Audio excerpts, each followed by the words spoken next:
நான் நிறைய ஆண்கள் கிட்ட கேட்டிருக்கேன், ஏங்க உங்கள் வைஃப் உங்களுக்கு ஃப்ரெண்டு இல்லையா? எங்க மேடம் பேசினாலே சண்டை வருது, வாயை திறந்தாலே சண்டை தான் மேடம்.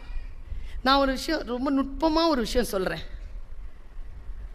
பொருளாதார உறவுகள் இந்த ரெண்டு டாபிக்லையும் இல்லாமல் பொது விஷயங்களை பேசி பழகுகின்ற தம்பதியினரின் முதுமை வயது மிக ரம்யமாக இருக்கும், ரொம்ப ரம்யமாக இருக்கும். பொருளாதார சண்டையோ உறவு சண்டையோ இல்லாமல் பேசுவது. பல நேரங்களில் நான் சொல்கிறேனே, பேசுகிறோம்ல, நான் பல தடவை சொல்லியிருக்கேன், பேசுகிறோம்ல, பெண்களுக்கு என்ன வேணும் தெரியுமா? ஒன்றும் இல்லைங்க, ரொம்ப சிம்பிளுங்க. நீங்கள் அவங்கக்கிட்ட பேசணும்னு அவங்க எதிர்பார்க்குறாங்க வீட்டில். 2, அவங்க பேசுகிறத நீங்கள் கேட்கணும்னு எதிர்பார்க்குறாங்க. அவ்வளோ, ரெண்டும் செய்கிறதே இல்லையே. சாப்பிட்டாச்சா? 11 மணிக்கு.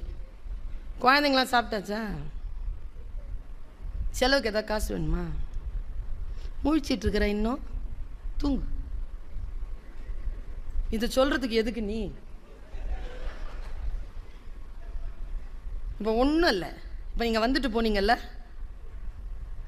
9:30 மணிக்கு வீட்டில் ஆரம்பிக்கும் தோசைக்கல் வைக்கிறதுலேருந்து 11, 12 வரைக்கும் வீட்டில் இருக்கிற எல்லாருக்கும் 2 பேரும் பேசுனதையும் சொல்லி முடிச்சுட்டு தான் பொம்பளைங்க தூங்குவாங்க.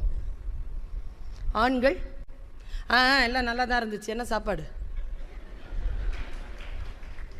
அவங்க என்ன பேசினா? அவங்களாம் பேசுகிறது தான் கேட்டுட்டு தானே இருக்கிற, தான் பேசுனாங்க. காலை வேலைக்கு போனோம்ப்பா. ஏன்பா கூப்பிட்டேன், வந்தியா? வரல போ.